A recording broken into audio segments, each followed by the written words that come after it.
I gave my parents a luxurious one-week trip to Europe with me. When I picked them up to go to the airport, they told me they decided to go with my jobless sister instead of me.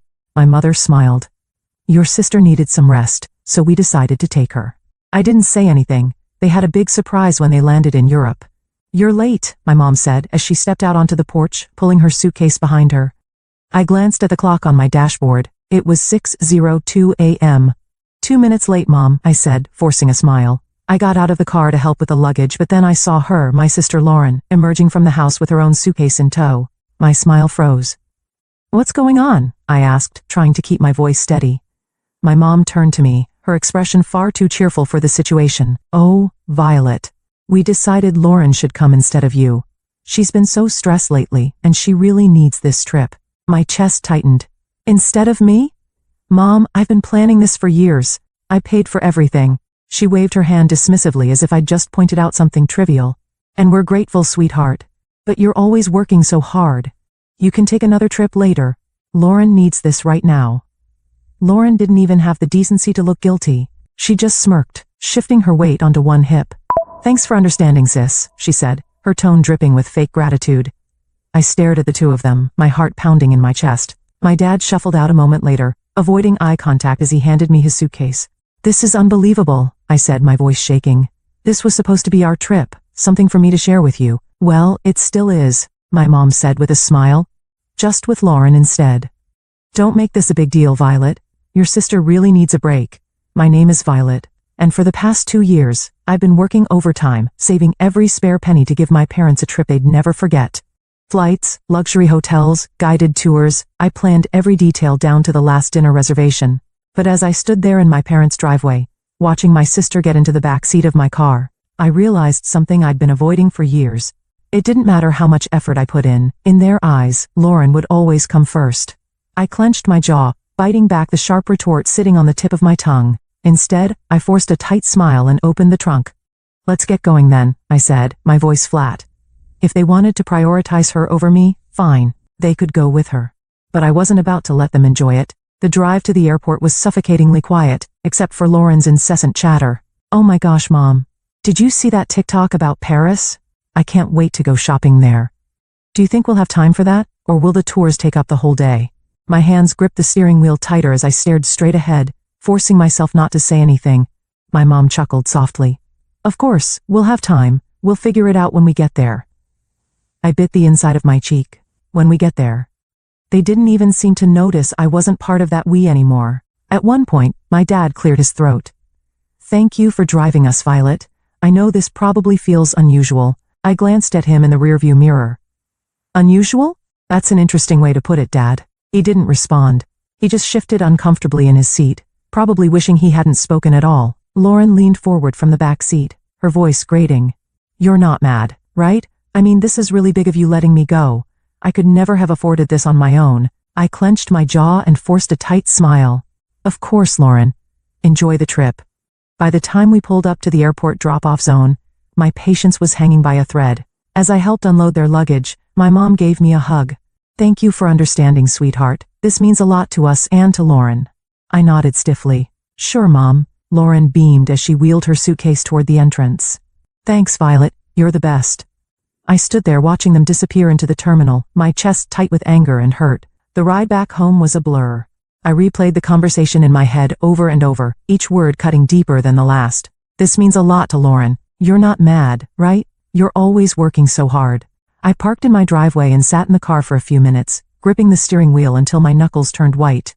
Then, without a second thought, I marched into the house, pulled out my laptop and logged into every travel account I'd used to book the trip. Hotel reservations, canceled. Tours, refunded. Airline upgrades? Nope.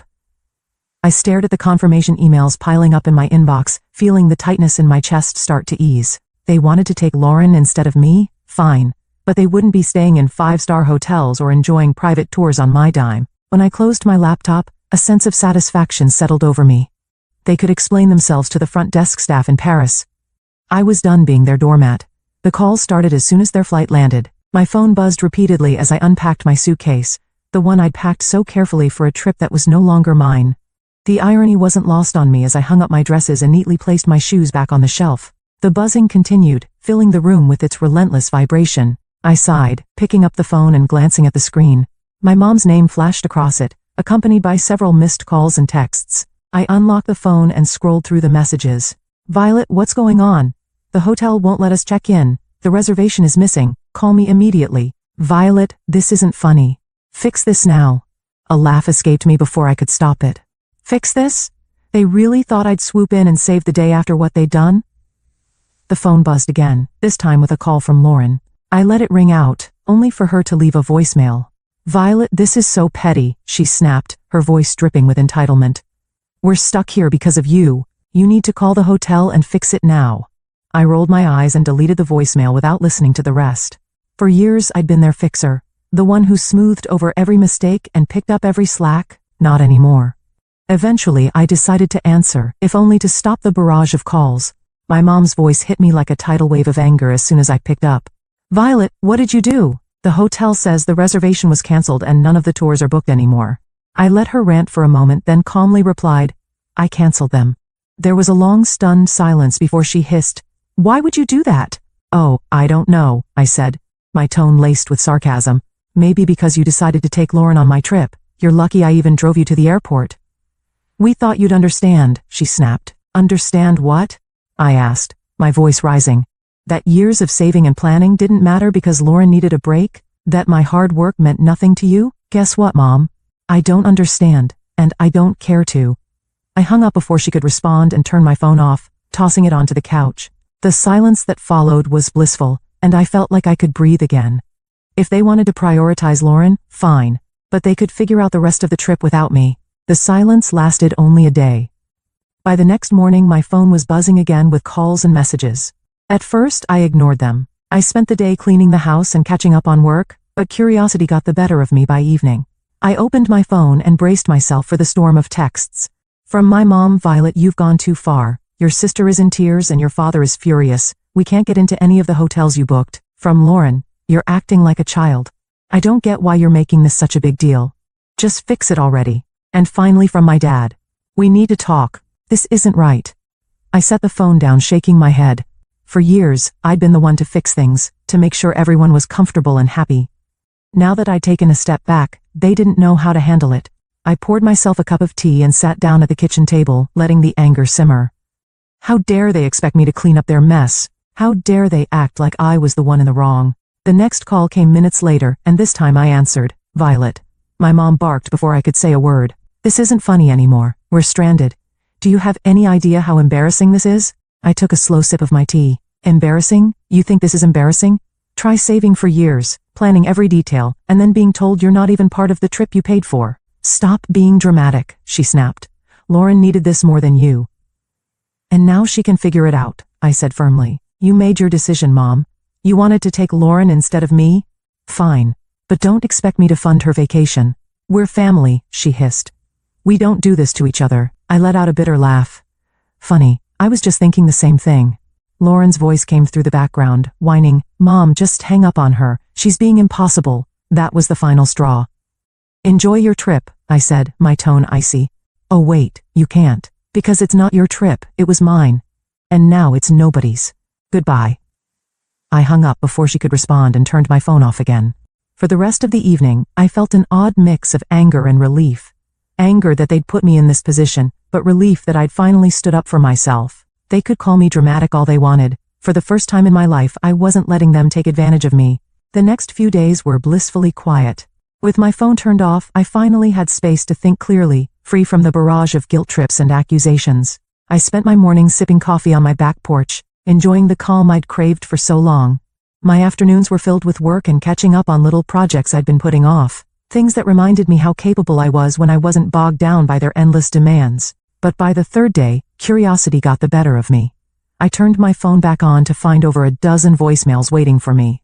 The first few were from my mom, growing increasingly hysterical with each one. Violet, you need to call me back right now. This has gone too far. I can't believe you're doing this. You've humiliated us. We're your parents. How could you treat us this way? Then came Lauren's messages, full of the same entitled tone she'd always used. This is so petty even for you. You're ruining everything. Just fix it, Violet. And finally my dad's voice, quieter, but no less pointed. Violet, I don't understand what's happened to you. Call us back so we can sort this out. I hesitated before listening to the final voicemail, a long one from my mom. Her voice was quieter this time, tinged with frustration and exhaustion. Violet, she began, we're back at the airport now. The trip is ruined, and I hope you're happy with yourself. Your sister is devastated, and your father and I are, well, disappointed doesn't even begin to cover it. Call us when you're ready to talk. I deleted the voicemails without replying. I wasn't ready to talk, and honestly, I didn't know if I ever would be. This wasn't a one-time mistake. It was the culmination of years of them putting Lauren first and expecting me to accept it with a smile. As the hours passed, I found myself reflecting on all the times I'd been overlooked or dismissed.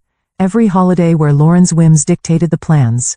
Every family gathering where my accomplishments were treated as afterthoughts. This trip had been the breaking point, but the cracks had been forming for years. That evening, Grace stopped by unannounced, carrying 2 cups of coffee and an unmistakable look of curiosity. I heard about what happened, she said, setting the coffee on the table. Your mom called me yesterday. Of course, she had. My mom had always been good at recruiting allies when she wanted to guilt me into compliance. And? I asked, taking a sip.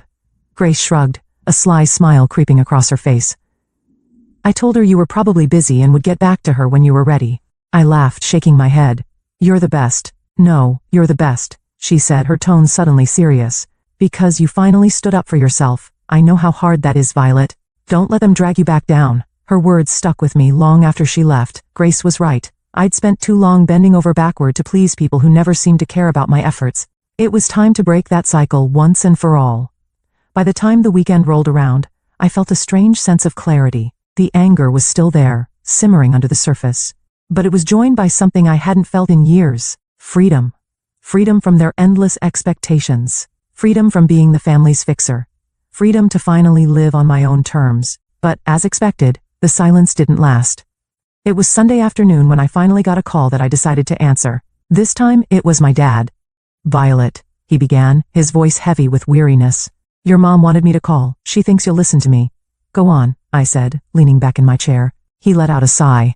Look. This has all gotten out of hand. Your mom's upset, Lauren's furious, and, well, it's just a mess.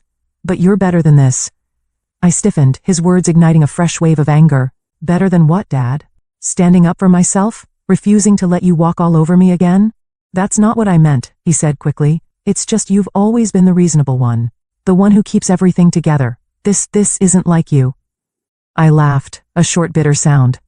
You're right, it's not like me, because I'm not bending over backward to clean up your mess. He paused, and for a moment, I thought he might finally see my side of things. But then he said, You're punishing the whole family over one decision. Is that really fair? Fair? I repeated, my voice rising. You want to talk about fair? Was it fair when you and Mom decided I wasn't important enough to be part of the trip I planned? Was it fair when you replaced me with Lauren like I didn't matter? That's not what we were trying to do, he said, his tone defensive now. We just thought Lauren needed it more. Of course you did, I snapped. You always think she needs more attention, more support, more of everything. And I'm always the one expected to sacrifice for her, not anymore. The silence on the other end of the line was deafening. Finally he said, I don't know what you want me to say. I don't need you to say anything, I replied, my voice steady. I just need you to understand that I'm done being the afterthought. From now on, I come first. Violet, goodbye, Dad. I ended the call and set the phone down, my hands trembling. For the rest of the day, I let myself feel everything. Anger, sadness, relief. It wasn't easy, but it felt like the start of something new. I wasn't the family's fixer anymore, and I wasn't going to be. They could figure out how to clean up their own messes. When my parents and Lauren finally returned, I was waiting for them at their house. I'd parked in their driveway, sipping coffee and feeling surprisingly calm as I watched their taxi pull up. As they stepped out, dragging their suitcases behind them, their faces were a mix of exhaustion and irritation. Lauren was the first to speak. Well, I hope you're happy, Violet. I raised an eyebrow, staying seated on the porch swing. Happy about what? Our trip was a disaster, my mom snapped, waving her hand as if to brush the whole thing away. We spent the entire week staying in dingy hotels and eating terrible food because we couldn't afford anything decent. And don't get me started on the tours, Lauren chimed in, crossing her arms. Oh wait, there weren't any. Do you know how embarrassing it was to show up and be told there was no reservation? I took another sip of coffee, letting their complaints wash over me. Sounds rough, I said finally, my voice calm. But you wanted to take Lauren, remember? I'm sure you all had some great bonding time. That's not the point, my mom shot back, her voice rising. You knew we couldn't afford all the things you'd planned. You set us up to fail. And I stood up, setting my mug down on the small table next to me. No, Mom. I didn't set you up for anything. I planned a trip for the three of us. Something special I'd been saving for years. You're the ones who decided to cut me out at the last second. My dad finally spoke up, his tone quieter but no less accusatory. You didn't have to cancel everything, Violet. That was extreme. Was it? I asked, folding my arms. Why should I have paid for a trip I wasn't even invited to? If Lauren needed it so badly, you should have planned it yourselves. You are lucky that I didn't cancel the return flight. Lauren rolled her eyes. You're so dramatic. It's just money, Violet. And you're so entitled, I shot back, my patience finally snapping. Do you have any idea how much work and sacrifice went into planning that trip? Or do you just assume things magically appear for you because someone else takes care of it? They stood there, stunned into silence for a moment. I've spent years being the responsible one, I continued, my voice steady but firm. The one who fixes things, plans things, makes sure everything runs smoothly. And you've spent just as long taking it all for granted. That's not fair, my mom started, but I held up a hand to stop her. No, Mom. What's not fair is how you treated me. You chose Lauren over me like always, so I chose to stop being your doormat. You didn't want me on the trip? Fine. But you don't get to enjoy the benefits of my hard work without me. I grabbed my bag from the porch swing and turned to leave. I'm glad you're back safely, but don't expect things to go back to the way they were. I'm done. As I walked to my car, I heard them calling after me, their voices a mix of anger and guilt, but I didn't look back. The drive home from my parents' house felt strangely peaceful. For years, every visit had left me emotionally drained, but this time, I felt lighter. I'd finally said everything I'd been holding in, and for once, I wasn't worried about their reaction. When I got back to my house, I made a cup of tea and sat on the couch, replaying the confrontation in my head. They'd been so sure I'd fold, that I'd give in like always. But watching their stunned faces as I walked away was a reminder of how much I'd changed. They could be angry, hurt, or embarrassed. It didn't matter anymore. I was done living my life to meet their expectations. The next day, I got a call from Grace. How'd it go? She asked, not bothering with pleasantries. I laughed, leaning back against the kitchen counter. Exactly like you'd imagine. They're furious, Lauren's pouting, and Mom is probably trying to figure out how to guilt me back into line. Grace let out a snort. Let her try. You've got a backbone now, and I'm here to make sure it stays in place. I grinned, grateful for her unwavering support. Thanks, Grace. I mean it. You've been my rock through all of this. Anytime, she said, her voice softening. So what's next for you, now that you're not playing family fixer anymore? That question had been circling in my mind since the confrontation. What was next? For years, so much of my energy had been poured into trying to please my family, trying to earn their approval. Now that I'd let go of that burden, the possibilities felt endless and a little intimidating. I don't know yet, I admitted, but I feel like I get to decide. Not them, not anyone else, just me. Sounds like the start of something amazing, Grace said. And I could hear the smile in her voice. Over the next few weeks, I started making small changes that felt big in their own way. I redecorated my living room, swapping out the hand-me-down furniture from my parents for pieces that felt uniquely mine. I spent weekends exploring local cafes and parks, things I'd always meant to do but never made time for. And I started journaling, writing down my thoughts and dreams without filtering them through the lens of what anyone else might think. Each small step felt like reclaiming a part of myself I hadn't realized I'd lost. One evening, I sat down with Mai and opened the spreadsheet I'd used to plan the trip. The canceled reservations stared back at me, and I didn't feel a pang of regret. Instead, I felt a surge of determination. That money had been meant for a once-in-a-lifetime experience, and I wasn't going to let it go to waste. Closing the spreadsheet, I opened a new browser tab and typed solo travel ideas. A few weeks after my parents' return, I booked a solo trip to Italy. It wasn't the same itinerary I'd planned for them, and it wasn't about proving a point anymore. This was for me, a chance to celebrate my independence and finally put myself first. The moment I landed in Rome, I felt a surge of excitement and nervousness. I'd never traveled alone before, but as I stepped out of the airport and into the bustling city, I knew I'd made the right decision. I spent my days wandering cobblestone streets, marveling at ancient ruins, and indulging in meals at charming little cafes. There was no schedule, no one else to consider. Just me and the freedom to do exactly what I wanted. One afternoon, while sitting on the Spanish steps with a gelato in hand, I pulled out the journal I'd brought with me. For years I'd written about what I wanted to achieve, but those dreams were always wrapped up in making someone else happy. Now, as I wrote, the focus shifted. Learn a new language, start a small business, travel to at least 5 more countries. The list grew, each goal a reflection of the life I wanted to create, not the one I'd been expected to live. On my last night in Florence, I had dinner at a small family-run restaurant overlooking the Arno River. As I watched the sunset paint the sky in hues of orange and pink, I felt a deep sense of peace. This trip had been more than just a vacation, it was a turning point. I'd spent so much of my life trying to earn my family's approval, but here, thousands of miles away, I realized something important. I didn't need it. I was enough, just as I was. When I returned home, my parents tried to reach out again, this time with softer tones and carefully worded messages. "Hope you had a nice trip," one text from my mom read. "Maybe we can all talk soon?" I stared at the message for a moment before setting my phone down. I wasn't ready to reply, and that was okay. This time, it would be on my terms. As I unpacked my suitcase and placed souvenirs on my shelves, I felt a sense of pride. A week after returning from my trip, I received a call from my mom. This time I answered. "Hi Violet," she began, her tone unusually soft. "How was your trip?" "It was amazing," I replied, keeping my voice neutral. "That's good to hear," she said, pausing as if searching for the right words. "We've been thinking a lot about what happened. Maybe we handled things poorly." The admission surprised me, but I wasn't ready to let her off the hook just yet. "Poorly? You replaced me on a trip I planned and paid for without even asking. Poorly is an understatement." "I know," she said quietly. "Your dad and we didn't realize how much it would hurt you." "And Lauren?" I asked. "Does she feel bad too, or is she still blaming me for ruining her vacation?" "She's upset," my mom admitted, "but I think she knows she could have handled things better." I sighed, leaning against the counter. "Mom, this wasn't just about the trip. It's about years of putting her first and expecting me to pick up the slack. I'm not doing it anymore." "I understand," she said after a moment. "We're going to try to do better. We don't want to lose you." Her words tugged at something deep inside me, but I'd learned enough not to let guilt dictate my choices. "I'm glad to hear that," I said. "But it's going to take more than words to fix this. I need to see real effort, not just apologies." "You will," she promised. "We'll give you the space you need, but I hope you'll let us back in someday." After the call, I felt a mix of emotions. Relief that they were finally acknowledging their behavior and skepticism about whether they'd actually change. But as I sat down with my journal that evening, I realized something important. Whether or not they changed wasn't my responsibility. Over the following months, I kept my boundaries firm. I responded to their calls and texts when I felt like it, but I didn't go out of my way to fix things or smooth over conflicts. Instead, I focused on building the life I wanted.